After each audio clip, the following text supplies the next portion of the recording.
आपका दोस्त रवि रंचुंगी। आप जुड़ चुके हैं चुनिंदा खबरों से। बने रहिए, जुड़े रहिए चुनिंदा खबरों के साथ। लीजिए आज की ताजा खास खबर। ललितपुर नगर क्षेत्र के अंतर्गत डैम रोड स्थित सुरेंद्र सिंह बघेल नारायणवाली राजा के आवास पर संस्कार भारती द्वारा एक दिवसीय आध्यात्मिक संगीतमय आयोजन रखा गया, जिसमें नटराज पूजन एवं सम्मान समारोह सम्मिलित था। श्रीमती रेखा सिंह बघेल, एसपी बघेल, सूर्य प्रताप सिंह जी बघेल ने इस आयोजन को संजोया और सुंदर बनाने के अंतर्गत सिने अभिनेता राजा बुंदेला का सम्मान समारोह रखा। इसके अंतर्गत इस आयोजन में नगर के गणमान्य नागरिक श्रेष्ठीजन उपस्थित रहे। क्या कहते हैं इस आयोजन के संदर्भ में सिने अभिनेता राजा बुंदेला के प्रति एसपी सिंह बघेल, सुनिएगा। एसपी सिंह बघेल मुंबई से आए हुए सिने अभिनेता बुंदेलखंड विकास बोर्ड के उपाध्यक्ष राजा बुंदेला का हृदय से अभिनंदन, वंदन एवं स्वागत करता हूँ। नमस्कार दोस्तों, चुनिंदा खबरों में आपका स्वागत है। मैं आपका दोस्त रवि चुनगी।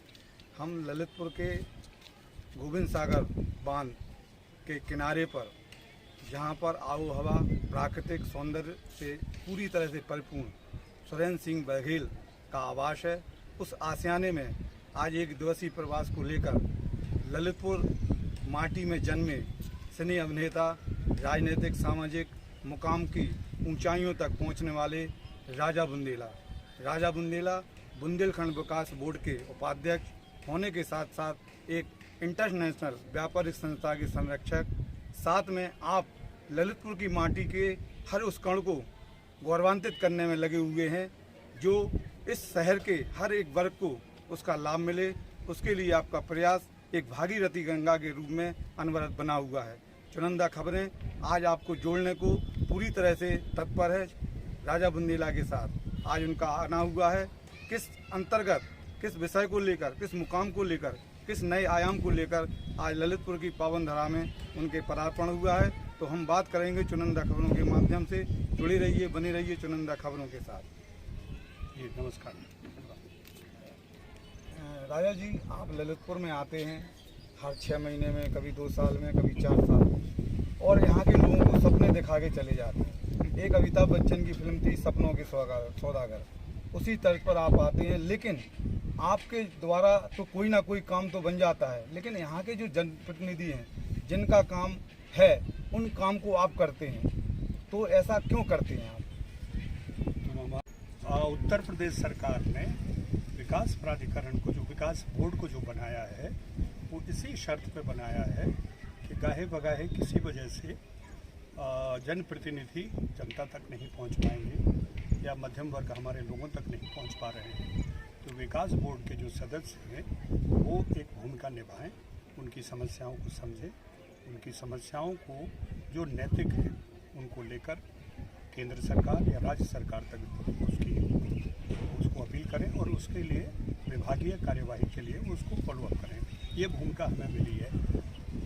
दरअसल होता क्या है, हम जो काम करने का एक नज़रिया है, हम लोगों को तुरंत चाहिए, इंस्टेंट कॉफ़ी की तरह हो गए, तुरंत मिले और तुरंत हो जाए।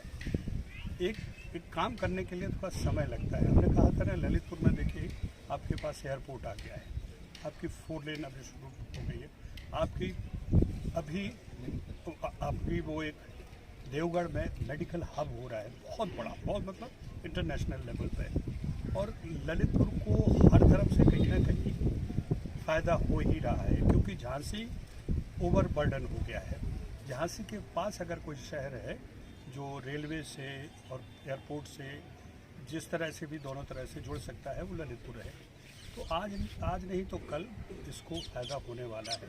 और अंत में मैं यही कहता हूँ कि बुंदेलखंड राज्य बने बिना सारी समस्याओं का हल इतने आसानी से नहीं होगा। राज्य होगा तब फिर आपकी समस्याएं आपके लोगों। आज राज्य बनने में क्या अड़चन है, जबकि केंद्र में भाजपा है, उत्तर प्रदेश में भाजपा है, मध्य प्रदेश में भाजपा है, और मतलब आज़ादी के पहले की मांग है।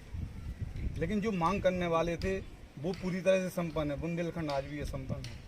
नहीं, जो मांग करने वाले हम तो संपन्न नहीं है। हम तो आज भी तुम्हारे सामने खड़े हैं, अपनी गाड़ी से आए। तुमने आपके तो गाड़ी चेहरे नहीं पर झलकता है कुदरत का नूर। हे खुदा ऐसे चेहरे की हिफाजत करना। भेजी। जब चेहरे पर नूर है तो आप संपन्न कहाँ से नहीं होंगे?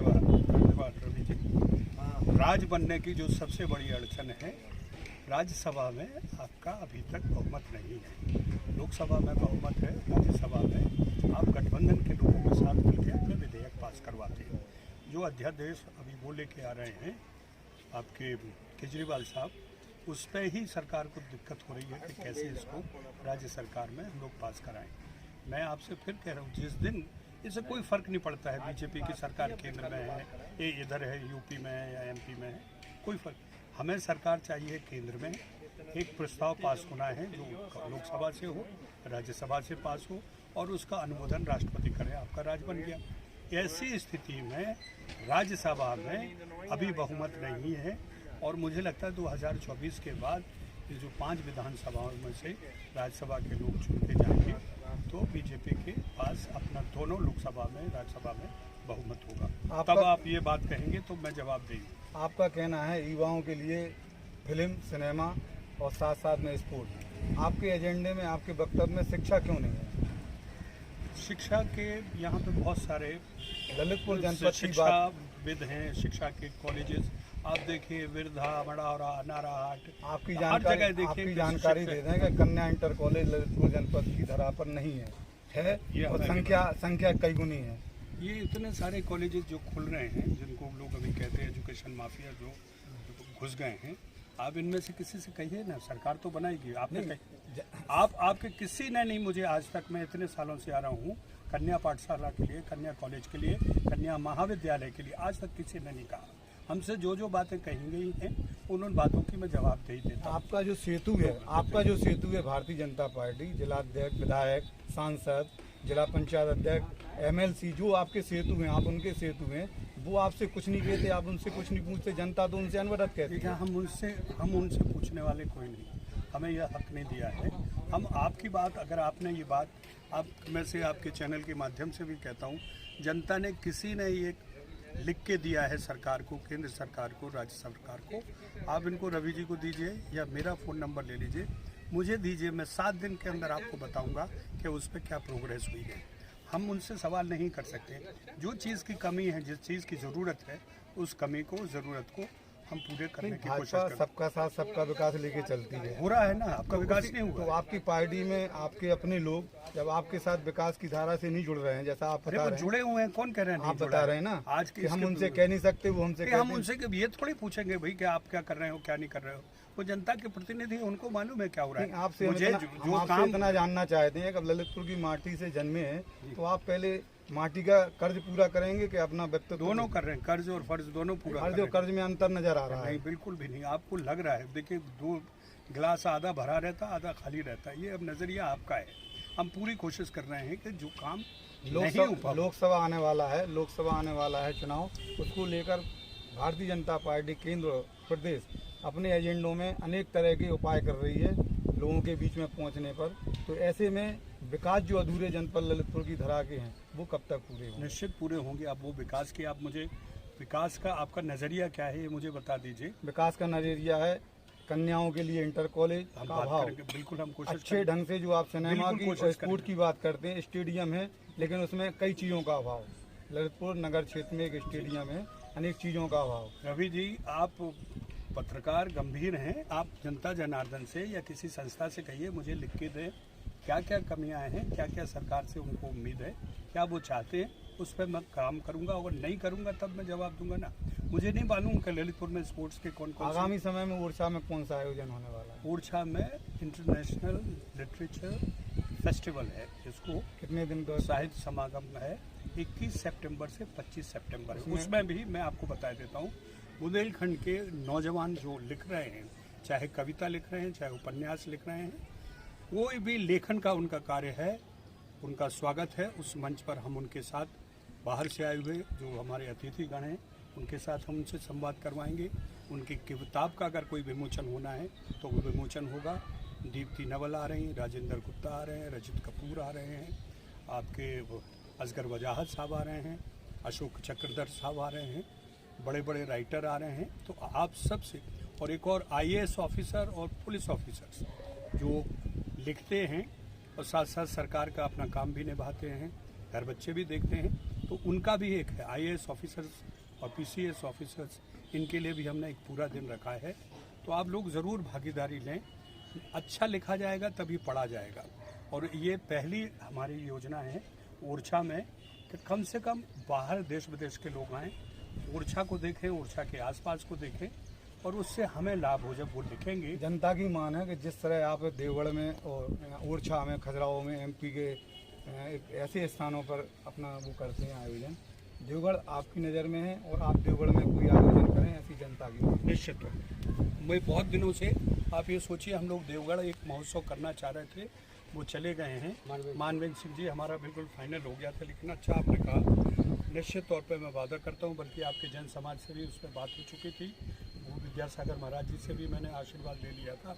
फिर उसके बाद 2 कोरोना साल निकले तो नहीं कर पाए, लेकिन आपको मैं वादा करता हूँ विदिन 1 ईयर हम देवगढ़ में कुछ ना कुछ ऐसा कार्यक्रम करेंगे जो जैन समाज को साथ में लेके चलेंगे। देखिए देवगढ़ में कोई कार्यक्रम बगैर जैन समाज के नहीं हो सकता है। जैन समाज की वहाँ पे अपना आधिपत्य है और उसमें उनके साथ ही मिलकर हम ये बनाते हैं योजना कि वो क्या उनको लगता है कि क्या वहाँ कारगर होगा और क्या उनके हिसाब से सही होगा। निश्चित हमारे साथ थे सिने अभिनेता, राजनीतिक सामाजिक एक आयाम को छूने वाले राजा बुंदेला, जिन्होंने अपने परिश्रम और श्रम को अधिक मात्रा में लोगों तक पहुंचाने में आध्यात्मिक यात्रा को समावेश किया है।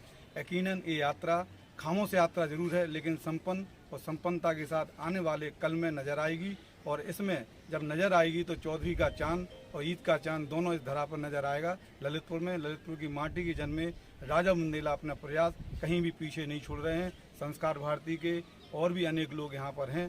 सभी का साथ, सबका साथ और सबका विकास यकीनन यहाँ पर पूरा होगा। मैं आपका दोस्त रवि चुनगी, चुनिंदा खबरों से।